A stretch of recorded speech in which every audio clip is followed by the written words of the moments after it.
नमस्कार स्टूडेंट्स, कैसे हैं आप सब लोग। आप सबका एक बार फिर से स्वागत है Byju's exam prep IAS Hindi के इस यूट्यूब चैनल पर। आज की इस बड़ी खबर पे हम लोग चर्चा करने वाले El Nino is back. El Nino के बारे में, क्या अल नीनो है, क्यों हमारे जलवायु वेत्ता जो है वो इस बात की घोषणा कर रहे हैं कि भाई अल नीनो जो है वो आने वाला है, तो क्या इसमें हमको घबराने की बात है या हमारे लिए एक पॉजिटिव एक तरीके का इंडिकेटर है। अब देखो, यहां पर हिंदू का आर्टिकल था कि how El Nino could impact the world's weather in 2023-4।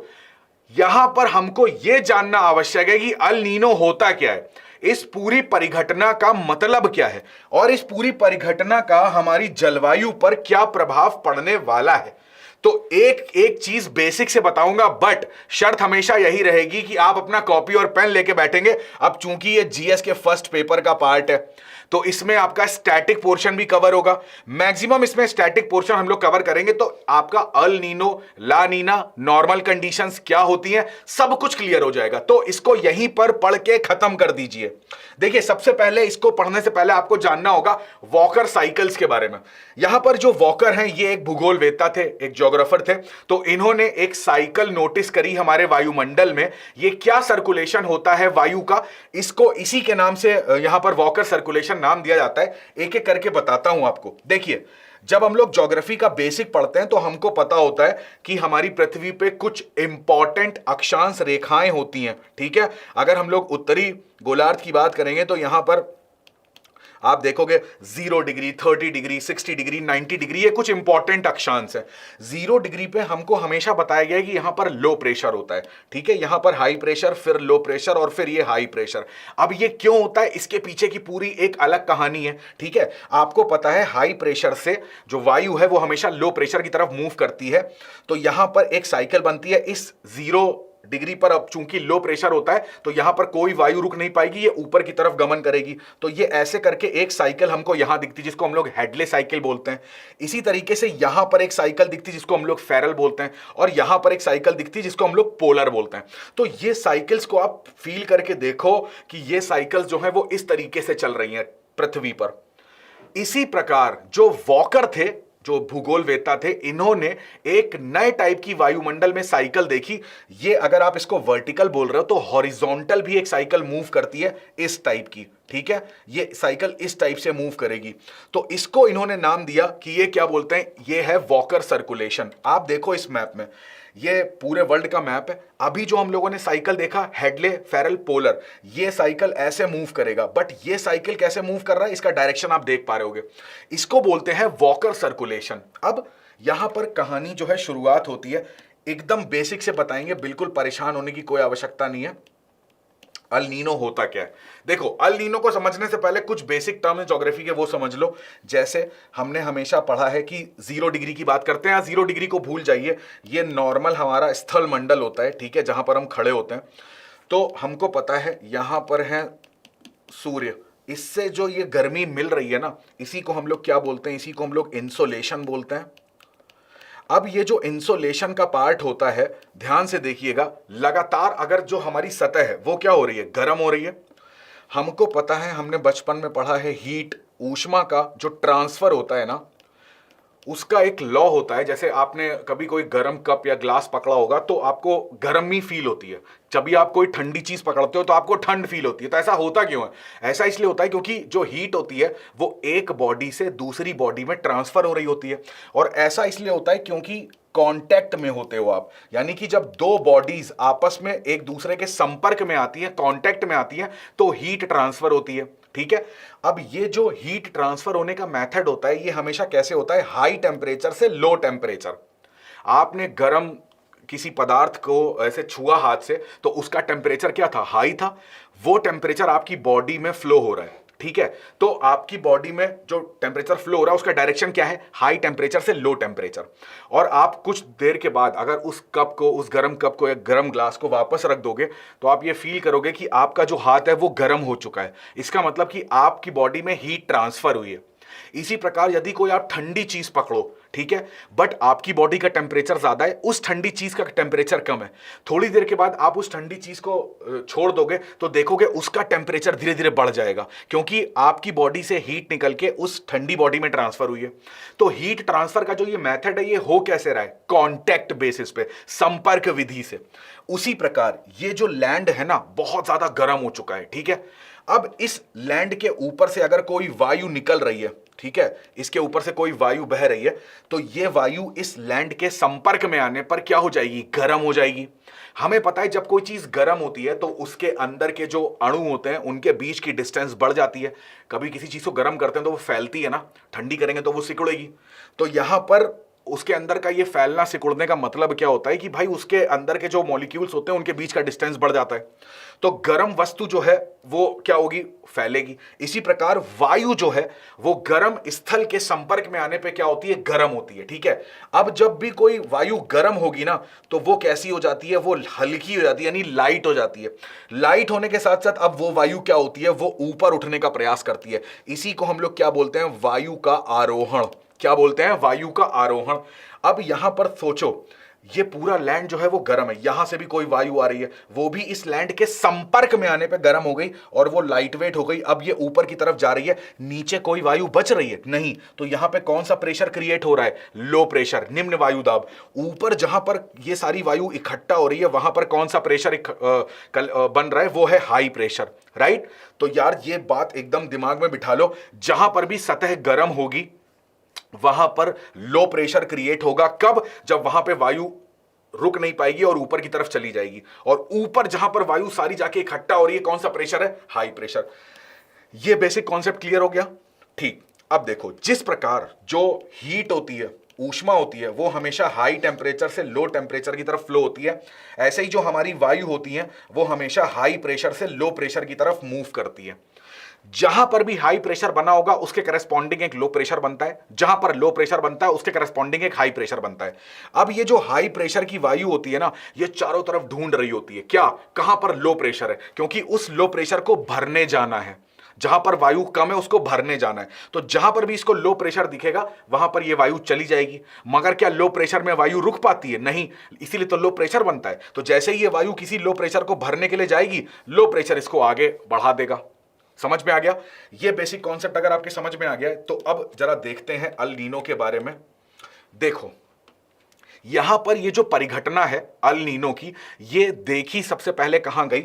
ये देखी गई दो देशों के बीच में, एक तो ऑस्ट्रेलिया हो गया और एक साउथ अमेरिका का देश था पेरू, इन दोनों के बीच में, ठीक है। अब ये घटना जो थी वो हुई कैसे?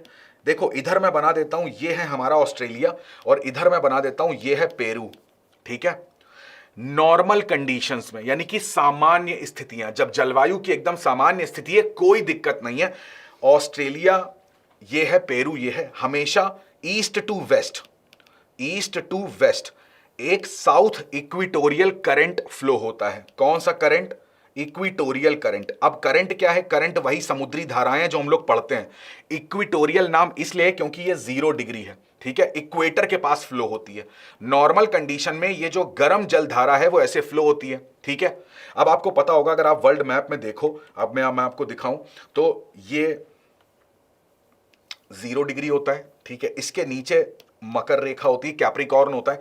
इसी कैप्रिकॉर्न में ऑस्ट्रेलिया भी आपको दिखेगा और यहां पर आप देखोगे 0 डिग्री को काटता हुआ ये साउथ अमेरिका आपको दिखेगा। तो पेरू की कंडीशन आपको यहां पे दिखेगी। हमारा प्यारा भारत 0 डिग्री से ऊपर स्टार्ट होता है, ठीक है। तो अब इस चीज को ध्यान देना, ये चीज हमारे आगे समझने के लिए बहुत ज्यादा इंपॉर्टेंट हो जाएगी। तो यहां पर क्या होता है? साउथ इक्विटोरियल करंट जो है वो ईस्ट टू वेस्ट यहां पर फ्लो होती है। अब जब ये ईस्ट टू वेस्ट फ्लो होती है ना, तो ये चूंकि गर्म पानी की जलधारा है, तो यहां पर क्या करेगी? ऑस्ट्रेलिया के इस साइड पे, नॉर्दर्न साइड पे, यहां पर गर्म पानी इकट्ठा करती रहती है। पेरू तट से पानी यहां पर, सारा पानी यहां पर इकट्ठा करेगी। अब जहां पर गर्म पानी इकट्ठा होगा उस जगह क्या होगा? तापमान क्या होगा? बताओ, तापमान बढ़ जाएगा। तापमान बढ़ जाएगा तो यहां पर कौन सा प्रेशर क्रिएट होगा? Low pressure. Low pressure create होगा, यानी कि ऑस्ट्रेलिया के सतह पे, देखो ऐसे समझ लो, ये सतह होती है तो यहां पर लो प्रेशर बन रहा है क्योंकि ये धरातल गर्म है, तो वायु ऊपर की तरफ जा रही है और अगर वायुमंडल की बात करें तो इसके करस्पॉन्डिंग हाई प्रेशर। जैसे कि मैं अगर इस क्लासरूम में खड़ा हूं तो जहां पे मैं खड़ा हूं वहां पे लो प्रेशर होगा और मेरे ठीक ऊपर वायुमंडल में हाई प्रेशर होगा। उसी प्रकार ऑस्ट्रेलिया की सतह पे कौन सा प्रेशर है? Low pressure. और ऑस्ट्रेलिया के ऊपर यहां पर कौन सा प्रेशर है? High pressure. ये ऊपर का मतलब ऊपरी अक्षांश पे नहीं है, ये ऊपर का मतलब है वायुमंडल पे। ठीक है, यहां पर लो प्रेशर क्यों है? क्योंकि south equatorial current normal conditions में ऑस्ट्रेलिया के पास आके इकट्ठा होता है। यहां पे पानी गर्म होता है, गर्म पानी अपने आसपास की वायु को टच करते ही गर्म कर देगा। जैसे ही वायु उस गर्म पानी के संपर्क में आएगी वो गर्म हो जाएगी, गर्म हो जाएगी तो वायु ऊपर उठेगी, ऊपर उठेगी तो नीचे लो प्रेशर क्रिएट होगा। जब भी लो प्रेशर क्रिएट होता है वायु ऊपर उठती है। अब चूंकि यहां पर आप देखोगे पूरा आपको पैसिफिक ओशियन देखने को मिलेगा, तो लगातार वाष्पीकरण भी हो रहा है, तो वायु में जो नमी है ये नमी ऊपर जाएगी, ऊपर बादल बनेंगे और यहां पर क्या होगा? वर्षा होगी। तो नॉर्मल कंडीशंस की बात कर रहा हूं, ठीक है, नॉर्मल स्थितियां जो होती हैं, ऑस्ट्रेलिया के तट पे अच्छी खासी बारिश होती है। पेरू तट पे क्या है? यहां से पानी निकल के यहां आ रहा है, ठीक है। अब देखो यहां पे पानी आ रहा है, यहां पर जब गर्मी होती है ना, तो किसी भी जैसे एक बर्तन में आप गर्म पानी ले लीजिए, ठीक है। अभी ये समुद्र का पानी है तो जाहिर सी बात है इसमें नमक भी होगा, सॉल्ट भी होगा। उस पानी को जिसमें नमक है उसको गर्म करना स्टार्ट करिए तो पानी जो है वो भाप बन के ऊपर उठने लगेगा। बर्तन में क्या बचेगा? नमक। नमक का वाष्पीकरण तो नहीं होगा ना, एवापोरेशन किसका होगा? पानी का। यहां पर पानी जो है वो वाष्पीकरण होकर ऊपर जाता है, बादल बनते हैं। तो यहां पे पानी में क्या होता है? नमक की मात्रा बढ़ती जाती है, यानी कि यहां की सैलिनिटी, यहां की जो लवणता होती है ज्यादा होती है। जो पानी में लवण होगा, लवणता ज्यादा होगी, वो भारी होगा, पानी नीचे की तरफ आएगा। पानी जो है ये क्या होगा? नीचे की तरफ आएगा, ठीक है। नीचे का मतलब इसी को ज्योग्राफी में हम लोग डाउन वेलिंग बोल देते हैं। अब जब यहां पे पानी की कमी होगी तो यहां से पानी और उठ के आएगा। अब यहां पानी जब नीचे की स्थिति में जा रहा है ना, तो नीचे ही नीचे पानी ठंडा होता जाएगा, ठंडा होते वो पेरुवन तट पे आएगा, तो यहां से पानी ऊपर की तरफ आएगा। अब हमको पता है, कभी भी आप जैसे सूरज की रोशनी में एक बाल्टी में पानी रख दीजिए, पानी की जो सतह होती है ना वो जल्दी गर्म हो जाएगी। जब आप ऊपर की सतह से पानी निकाल लेंगे तो नीचे का पानी आपको ठंडा मिलेगा। तो यानी कि नीचे की तरफ जो पानी होता है वो कैसा होता है? ठंडा होता है। और यही ठंडा पानी पेरू के तट पे जाएगा तो यहां पर क्या इसका टेम्परेचर कैसा रहेगा? ठंडा। और जहां पर भी ठंडक होती है तो यहां पर कौन सा प्रेशर होता है? High pressure. ध्यान से समझ में आ रही है ये चीज? तो एक साइकिल पानी के नीचे से चल रही है, इसको ये किस तरीके से चल रही है तुम्हारी समझ में आ गई। तो यहां पर क्रिएट होता है हाई प्रेशर। कौन सा प्रेशर क्रिएट होता है? उच्च वायु दाब। यहां पर कौन सा? निम्न वायु दाब। क्यों? क्योंकि यहां पर south equatorial current east to west आती है। ऑस्ट्रेलिया के तट पे पानी गर्म पानी को इकट्ठा करती है, गर्म चीज है वहां पर, वायु इसके संपर्क में आएगी, गर्म हो जाएगी, ऊपर जाएगी। नीचे कौन सा प्रेशर? Low pressure. यहां पे कौन सा pressure? High pressure. High pressure की स्थिति कैसी होती है? स्टेबिलिटी की स्थिति। यहां कोई वर्षा नहीं होगी भैया, यहां से ऊपर वायु उठेगी नहीं, हाई प्रेशर से ऊपर तो वायु उठती नहीं है, तो यहां नो वर्षा। तभी आपको यहां पर क्या देखने को मिलेगा? अट्टाकामा डेजर्ट, याद है चिली में? तो यहां पर जो जलवायु रहेगी कैसी रहेगी? शुष्क, रेगिस्तान देखने को मिल रहा है पेरुवन कोस्ट पे आपको। अब देखो, मैंने आपको पहले बताया था कि हर लो प्रेशर के करस्पॉन्डिंग एक हाई प्रेशर होता है। यानी कि अगर पेरू के तट पे, मैं अगर पेरू पे खड़ा हूं तो पेरू के तट पे हाई प्रेशर है, पेरू के ठीक वायुमंडल पे कौन सा प्रेशर क्रिएट हो रहा होगा? Low pressure. ऑस्ट्रेलिया के तट पे, अगर मैं ऑस्ट्रेलिया में खड़ा हूं तो मेरे तट पे जहां मैं खड़ा हूं वहां पे लो प्रेशर है। क्यों लो प्रेशर है? आपको पता चल गया, क्योंकि यहां वायु रुक नहीं पा रही, ऊपर जा रही है। और मेरे अगर वायुमंडल की बात करें तो वहां कौन सा प्रेशर है? High pressure. वायु हमेशा कहां से कहां गमन करती है? हाई प्रेशर से लो प्रेशर। तो इस हाई प्रेशर को कौन सा लो प्रेशर दिख रहा है? ये वाला लो प्रेशर दिख रहा है। हाई प्रेशर पे जो वायु है उसको पेरू के वायुमंडल का लो प्रेशर दिख गया। अब इस लो प्रेशर को भरने के लिए ऑस्ट्रेलिया के ऊपर की जो वायु है वो वायुमंडल से चलना स्टार्ट कर देगी इस लो प्रेशर में आने के लिए। समझ में आ रही है बात? तो यहां पे लो प्रेशर में आएगी। अब लो प्रेशर में कोई वायु रुक नहीं पाती है, तो ये फाइनली कहां पे आके डिसेंड होगी? इसी को बोलते हैं अवरोहण। जब वायु ऊपर से नीचे आती है तो उसको बोलते हैं अवरोहण। तो कहां पे वायु डिसेंड होगी? पेरू के तट पे। और जहां वायु इकट्ठा हो रही होती तो वहां पर कौन सा प्रेशर है? High pressure. चाहे समुद्र के नीचे से बात करें, चाहे वायुमंडल के ऊपर से बात करें, दोनों से हमने यह सिद्ध कर दिया कि पेरू के तट पे हाई प्रेशर क्रिएट होता है। एक साइकिल आपको ऊपर दिख रही है, अब यही साइकिल देखो, ये साइकिल ऐसे दिख रही है, this is called walker cycle, जो दो देशों के बीच में एक ही अक्षांश पे हो रही है, एक ही लैटिट्यूड पे। जब हम लोग लैटिट्यूड चेंज करते हैं, ये थी हेडले, फेरल, पोलर, जब हम लोग एक ही लैटिट्यूड में रहते हैं तो ये है वॉकर साइकिल, राइट। ये वॉकर साइकिल जो होती है ये एकदम नॉर्मल कंडीशन होती है। समझ में आ रही है बात? अब देखो ध्यान से,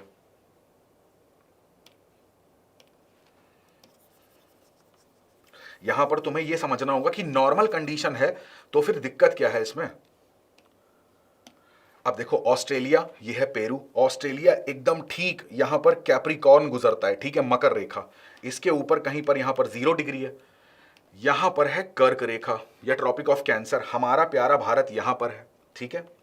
आपको पता होगा जब आप ट्रॉपिक ऑफ कैप्रिकॉर्न में आगे जाओगे तो यहां पर एक और देश मिलेगा इस टाइप का, इसको बोलते हैं मेडागास्कर, राइट। हम लोग अल नीनो के बारे में इस टाइम पे क्यों पढ़ रहे हैं? क्योंकि भारत में मॉनसून दस्तक देने वाला है। भारत में मॉनसून दस्तक कब देता है? जब भारत में ग्रीष्म ऋतु होती है, यानी कि हमारी कौन सी ऋतु चल रही है? समर्स हो रहे हैं। समर्स का मतलब है कि जो सूर्य है उसका उत्तरायण हो रहा है, यानी कि ITCZ जो है वो अपवर्ड डायरेक्शन में मूव कर चुका है, यानी कि भारत की सतह पे कौन सा प्रेशर क्रिएट हो रहा है? Low pressure. क्यों भैया? यहां पर गर्मी है भारत के अंदर, तो गर्मी कब होगी? जब टेम्परेचर ज्यादा होगा। टेम्परेचर ज्यादा है तो भारत की सतह पे कौन सा प्रेशर है? Low pressure. तो भारत के वायुमंडल में कौन सा प्रेशर होगा? High pressure. समझो बात को, ठीक है। ये मैंने टेढ़ा लिखा हुआ है बट इसको सीधा समझना कि ठीक भारत के ऊपर कौन सा प्रेशर है? High pressure. भारत की सतह में कौन सा प्रेशर है? Low pressure. ये है इक्वेटर, विषुवत रेखा, 0 डिग्री। तो सूर्य का उत्तरायण यहां पर है, सूर्य उत्तरी गोलार्ध में आ चुका है। इस समय ऑस्ट्रेलिया में क्या हो रहा है? इस समय ऑस्ट्रेलिया में है ठंड, शीत ऋतु। शीत ऋतु है तो मेडागास्कर में या मकर रेखा की बात करें तो यहां पर कौन सा प्रेशर है? High pressure. समझ में आ रहा है? तो मेडागास्कर के सतह पे कौन सा प्रेशर है? High pressure. मेडागास्कर के वायुमंडल में कौन सा प्रेशर होगा? Low pressure. ये इक्वेशन समझ में आ गई? एक बार इसको फिर से ड्रॉ कर देता हूं, आप ध्यान से समझना, ठीक है। ये है 0 डिग्री, ये है हमारा प्यारा भारत। तो भारत की सतह पर है लो प्रेशर और भारत के वायुमंडल में है हाई प्रेशर। क्यों लो प्रेशर है? समझ में आ गया आपको। ये है ट्रॉपिक ऑफ कैप्रिकॉर्न, यहां पर है ऑस्ट्रेलिया, यहां पर है मेडागास्कर। ऑस्ट्रेलिया के नॉर्दर्न साइड में यहां पर तो लो प्रेशर है, तो ऑस्ट्रेलिया के वायुमंडल में कौन सा प्रेशर है? High pressure. मेडागास्कर की सतह पे कौन सा प्रेशर है? High pressure. बिकॉज यहां पर पूरे दक्षिणी गोलार्ध की बात करें, सदर्न हेमिस्फीयर में, तो वहां पर इस समय ठंड आ चुकी है, ठीक है, शीत ऋतु आ चुकी है। तो मेडागास्कर के वायुमंडल में कौन सा प्रेशर होगा? Low pressure. अब देखो यहीं पर आपको मैंने पेरू दिखाया था, ठीक है। अभी पेरू इधर है बट वही ग्लोब है ना, धरती कैसी है? गोल है। तो पेरू यहां पर है। पेरू के सतह में था हाई प्रेशर और पेरू के वायुमंडल में था लो प्रेशर। मैंने आपको बताया कि जब भी हाई प्रेशर क्रिएट होता है तो वो अपने करस्पॉन्डिंग देखता है कि कहां पर लो प्रेशर बना है, उसको भरने के लिए वायु चल देती है। तो हाई प्रेशर से वायु यहां पे भरने को चल देगी, हाई प्रेशर से मेडागास्कर की तरफ चल देगी, दोनों तरफ वायु चल देगी क्योंकि उसको दोनों तरफ लो प्रेशर दिख रहा है। यहां पर वायु नीचे डिसेंड करेगी और ये साइकिल कंप्लीट हो जाएगा। यहां पे देखो कहानी क्या है। मेडागास्कर के लो प्रेशर में जैसे ही वायु आएगी, और ये आ कहां से रही है? नॉर्दर्न ऑस्ट्रेलिया से। और ये सब है कौन सी कंडीशन? ये सब है नॉर्मल कंडीशन, अभी अल नीनो आया भी नहीं है। इस लो प्रेशर में जैसे ही वायु आएगी तो लो प्रेशर पे रुक तो नहीं पाएगी, तो लो प्रेशर से कहां आएगी? सीधे हाई प्रेशर नीचे की तरफ आएगी, मेडागास्कर की सतह पे। मेडागास्कर की सतह पे जब हाई प्रेशर बन रहा है तो यहां पे अब ये वाला जो हाई प्रेशर है वो भी देख रहा है चारों तरफ कहां लो प्रेशर बना हुआ है, और ये सतह पर है। ये कहां पर है? सतह पर। ये वाला लो प्रेशर कहां पर है? सतह पर। ये कहां पर है? वायुमंडल में। तो इस सतह के हाई प्रेशर को भारत का लो प्रेशर दिख रहा है, भारत का लो प्रेशर दिख रहा है। तो यहां से वायु सोचो भारत की तरफ आएगी, ठीक है। यहां से वायु कहां आ रही है? भारत की तरफ। और बीच में क्या पड़ रहा है? पूरा हिंद महासागर। और चूंकि यहां पर ग्रीष्म ऋतु है तो यहां पर हो रहा है वाष्पीकरण, वायु में है भरपूर नमी और भारत में आके करेगी वर्षा। यहां पे लो प्रेशर है, वायु रुक नहीं पाएगी, ऊपर जाएगी, भारत में वर्षा होगी। यहां पे हाई प्रेशर, अब इस हाई प्रेशर को ये वाला लो प्रेशर दिख रहा है, वायु आएगी वापस यहां पे मेडागास्कर में नीचे गिरेगी, यहां से आएगी, फिर यहां जाएगी, फिर यहां से आएगी, फिर यहां जाएगी, फिर यहां से आएगी, फिर यहां जाएगी। भारत में वर्षा हो रही है भरपूर। अगर केवल इस साइकिल को देखो तो ये साइकिल भारत में रेनफॉल कर रही है। एक्स्ट्रा वायु कहां से आ रही है? ऑस्ट्रेलिया से भी हाई प्रेशर से ये वाली वायु भी आ रही है, राइट। तो भारत में डबल वर्षा हो रही है, अच्छा खासा मॉनसून आ रहा है। यह होता है नॉर्मल कंडीशन में, जब ऑस्ट्रेलिया के तट पर, उत्तरी तट पर होगा लो प्रेशर, राइट। तो यह होता है रेनफॉल, बहुत बेहतरीन। अब चीजें क्या हो रही हैं? चीजें हो रही हैं, अब बोला जा रहा है कि नॉर्मल कंडीशन तो आपने समझ ली, इस डायग्राम से भी आपको समझा देता हूं। ऑस्ट्रेलिया के पास ये करंट का डायरेक्शन ये है, तो यहां पर ये जो रेडिश आपको दिख रहा है, इसका मतलब यहां पर टेम्परेचर कैसा है? हाई है। तो यहां पर लो प्रेशर है, यहां पर हाई प्रेशर है, राइट। अब ये कंडीशन नॉर्मल से बन गई अल नीनो। अल नीनो में जस्ट उल्टा है, जस्ट उल्टा। ऑस्ट्रेलिया से जो ये वाली करंट थी ना, साउथ इक्वेटोरियल करंट, जो विषुवत रेखा से बहती चली आ रही थी, ये अपना डायरेक्शन ऑपोजिट कर लेती है। अब ये यहां से ईस्ट टू वेस्ट ना होके वेस्ट टू ईस्ट फ्लो होने लगेगी। तो पानी कहां पे लेके जाएगी? पानी लेके जाएगी पेरू के तट में। तो अब पेरू के तट में आप देखोगे यहां का टेम्परेचर क्या हो जाएगा? बढ़ जाएगा। यहां का टेम्परेचर बढ़ेगा तो यहां पे कौन सा प्रेशर क्रिएट होगा? Low pressure. जब यहां लो प्रेशर क्रिएट होगा तो यहां पे वायु रुक तो नहीं पाएगी, ये ऊपर उठेगी। ऊपर उठेगी तो यहां पे कौन सा प्रेशर? High pressure. और यहां पर ये आप महासागर का जो पार्ट देख रहे हो, इवेपोरेशन होगा, जो वायु होगी वो उसमें मॉइस्चर होगा, ऊपर जाएगी, बादल बनाएगी, वर्षा करेगी। पेरून तट पे वर्षा होगी, बट ऑस्ट्रेलिया में पड़ेगा सूखा, ड्रॉट की कंडीशंस, फॉरेस्ट फायर। यहां का टेम्परेचर जो है, वर्षा हो नहीं रही है, हाई प्रेशर है, स्टेबल कंडीशन है, कोई वर्षा नहीं। यहां पे कोई वर्षा नहीं, मतलब क्या है? देखो, इसको देखो, ऑस्ट्रेलिया में लो प्रेशर है, तभी तो ऊपर हाई प्रेशर बन रहा है, ठीक है। अभी मैं तुमसे कह रहा हूं कि ऑस्ट्रेलिया में, फिर से बना देता हूं एक बार डायग्राम तो तुम्हें और अच्छे से समझ में आ जाएगा। ये ऑस्ट्रेलिया है, ये मेडागास्कर है, ये हमारा प्यारा भारत है। ग्रीष्म ऋतु है, तो भारत के स्थल मंडल में लो प्रेशर, भारत के वायुमंडल में हाई प्रेशर, दक्षिणी गोलार्ध में यहां पर हाई प्रेशर और इसके ऊपर लो प्रेशर। इतनी इक्वेशन समझ में आ गई थी। ऑस्ट्रेलिया में अब हाई प्रेशर, तो ऑस्ट्रेलिया के वायुमंडल में कौन सा प्रेशर? Low pressure. क्या इस लो प्रेशर से इस लो प्रेशर में कोई वायु आएगी? नहीं आएगी। क्या इस हाई प्रेशर से हाई प्रेशर में आएगी? नहीं आएगी। यहां से कोई वायु नहीं आ रही। अब अकेले केवल यही साइकिल काम कर रही है। ये साइकिल जब तक काम करेगी, इंडिया में रेनफॉल होगा। इससे काम करने से डबल रेनफॉल होता था, और इसकी वजह से यहां पर कोई वायु नहीं आ रही। अब यहां पे कोई वायु नहीं आ रही है, तो अभी देखो, एक सामान्य सा एग्जांपल समझो कि एक पाइप है, ठीक है, उससे वाटर तुम ट्रांसफर कर रहे हो एक जगह से दूसरी जगह। तो वाटर की quantity 1 litre per hour transfer हो रही है। उसी जगह पर 2 पाइप अगर हम लगा दें तो ज्यादा पानी आ रहा है। अब हमने एक पाइप की सप्लाई यहां पे क्या कर दी? कम कर दी। तो रेनफॉल क्या हो गया? अपने आप कम हो गया। अब जब तक अल नीनो की कंडीशन रहेगी, यहां पर जो आपका रेनफॉल है, ये वाली ब्रांच ओपन ही नहीं होगी। ओपन नहीं होगी तो ये वाली ब्रांच आएगी नहीं, इंडिया की तरफ आएगी नहीं, तो रेनफॉल कम होगा। जिस तरीके से ग्लोबल वार्मिंग बढ़ रही है, टेम्परेचर बढ़ रहा है, ये सबसे बड़ा चीज दिखाता है किस चीज की? हीट वेव्स की। हीट वेव्स तभी देखोगे आप कि कितनी ज्यादा फ्रीक्वेंटली आने लगी हैं। रेनफॉल कम होगा तो ऑस्ट्रेलिया के आसपास, यहां पे आप देखोगे जैसे न्यूजीलैंड वगैरह है, या जो इंडोनेशिया वाला पोर्शन है, यहां पर आपको ड्रॉट कंडीशंस देखने को मिलेंगी, सूखी कंडीशन, फॉरेस्ट फायर देखने को मिलेगा, वनों में आग लगने की स्थिति पैदा हो जाती है। और इसके ठीक विपरीत अट्टाकामा की बात करें या फिर चिली की बात करें, पेरू की बात करें, तो वहां पे आपको वर्षा देखने को मिलेगी। तो वहां पे प्रभाव क्या पड़ रहा है? एकदम ऑपोजिट। बट इंडिया वाले रीजन में प्रभाव क्या पड़ रहा है? एकदम उल्टा। अच्छा, इसमें एक चीज और ये भी जान लीजिए कि जैसे ये जो कंडीशंस होती है नॉर्मल ईयर की, तो नॉर्मल ईयर में नीचे से पानी जो है, मैंने आपको बताया था, ऊपर की तरफ जा रहा है। तो हमेशा जब जल क्या नीचे, ठंडा पानी ऊपर की तरफ आता है, तो अपने साथ प्लैंकटन्स लेके आता है, न्यूट्रिएंट्स, पोषक तत्व लेके आता है। तो पेरू में ना फिशिंग इंडस्ट्री आपको देखने को मिलेगी, बहुत अच्छा मछली उत्पादन होता है, ठीक है। बट जैसे ही अल नीनो आ जाएगा तो यहां पे लो प्रेशर क्रिएट होगा, अब पानी नीचे से ऊपर नहीं आ रहा है, तो यहां पर फिशिंग इंडस्ट्री खराब हो जाती है, ठीक है। और इस कंडीशन में क्या होता है? यहां पे फिशिंग इंडस्ट्री अच्छी होती है, बट बारिश नहीं होती, सूखा पड़ता है ना। यहां पे फॉरेस्ट फायर आपको देखने को मिलेगा, बट यहीं पर अल नीनो में आपको यहां पर चीजें दिक्कत भरी देखने को मिलेंगी, राइट। तो ये था अल नीनो का कॉन्सेप्ट। नॉर्मल कंडीशंस ऐसे याद रखो, एक ट्रिक भी बता देता हूं आपको। यहां पे नॉर्मल कंडीशंस की बात करते हैं तो दो देश याद रखो, ऑस्ट्रेलिया और पेरू। ऑस्ट्रेलिया में हमेशा लो प्रेशर रहता है, पेरू में हाई प्रेशर रहता है। क्यों रहता है? चाहे वायुमंडल की बात करें, समुद्र के अंदर से बात करें, दोनों कंडीशन मैंने आपको बताई। जैसे ही यहां पर अल नीनो आएगा ना, ये कंडीशन तुरंत ऑपोजिट हो जाती है। ऑस्ट्रेलिया की सतह पे हाई प्रेशर बनता है और यहां पर लो प्रेशर बन जाता है। ठीक है, इसी को हम लोग बोलते हैं मैस्करीन हाई। ये मेडागास्कर आपको देखने को मिल रहा है। यही मैस्करीन से पवनें उठती हैं और भारत की तरफ यहां पर आएंगी, बट यहां से पवनें यहीं पर नहीं गिरती हैं तो भारत की तरफ क्या आएंगी? तो यहां से जो दक्षिण पश्चिम मानसून से जितनी वर्षा होनी है उतनी ही वर्षा होगी मानसून से। जो नॉर्मल कंडीशंस में मानसून आता है इंडिया में, अल नीनो की कंडीशन में इंडिया में मानसून की मात्रा कम हो जाती है। राइट, यहां पर आप देखोगे फॉरेस्ट फायर के इंसिडेंट आपको देखने को मिलते हैं।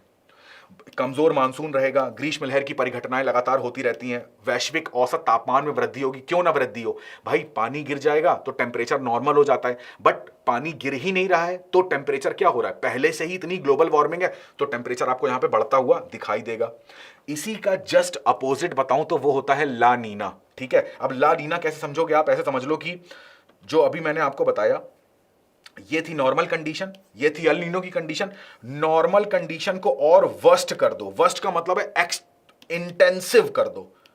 इंटेंसिव मतलब जो ये लो प्रेशर है ये और लो प्रेशर कर दो, है ना?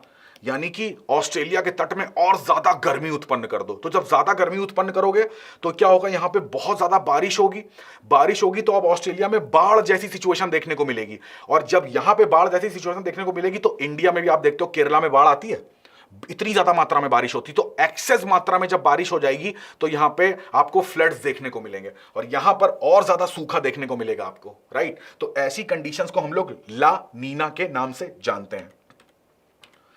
तो एक बार आपको रिवाइज करा देता हूं हम लोगों ने आज के सेशन में क्या क्या जाना। यहां पर हम लोग पढ़ रहे थे अल नीनो के बारे में, अल नीनो का क्या प्रभाव पड़ेगा। तो पहले हम लोगों ने वॉकर साइकिल देखे, किस तरीके से वॉकर साइकिल हेडरे पोलर और फेरल साइकिल से अलग होते हैं। ठीक है, उसके बाद हम लोगों ने बेसिक जाना कि कैसे लो प्रेशर क्रिएट होता है, लो प्रेशर पे वायु ऊपर कैसे जाती है। अब जहां पर हाई प्रेशर क्रिएट होता है तो हाई प्रेशर से हमेशा वायु लो प्रेशर की तरफ मूव करेगी। अल नीनो की कंडीशंस क्या होती हैं, ला नीना की कंडीशंस क्या होती हैं, एक एक चीज मैंने बेसिक से आपको बता दी। तो स्टैटिक ज्योग्राफी का भी आपका अल नीनो और ला नीना का पोर्शन यहां पर क्लियर हो गया। तो मैं उम्मीद करता हूं ये चीज आपको बेसिक से अच्छे समझ में आ गई होगी। ये प्रभाव तो थे, उनको भी याद रखिएगा। ला नीना क्या होता है इनको भी याद रखिएगा। तो अभी मैं आपसे दो प्रश्न पूछता हूं, मेरे को बताइएगा कि यहां पर जैसे हम लोगों ने ला नीना पढ़ा, एल नीनो पढ़ा, ठीक है, एक शब्द यहां पे लिख रहा हूं डोल ड्रम, ये क्या होता है? और हॉर्स लैटिट्यूड ये क्या है? ये भी बेसिक ज्योग्राफी, एकदम बेसिक सा प्रश्न मैंने आपसे पूछा है। डोल ड्रम किसे कहते हैं और हॉर्स लैटिट्यूड किसे कहते हैं? कमेंट करके आंसर करिएगा। तो आज के बिग न्यूज में मैंने कोशिश करी है आपको आसान शब्दों में समझाने की और मैं उम्मीद करता हूं आपको अल नीनो का कॉन्सेप्ट क्लियर हो गया होगा। नहीं क्लियर हुआ है तो इसको दोबारा से वीडियो देखिएगा। बेसिक जो मैं बोल रहा हूं पॉज करके अपने नोट्स बनाते जाइएगा।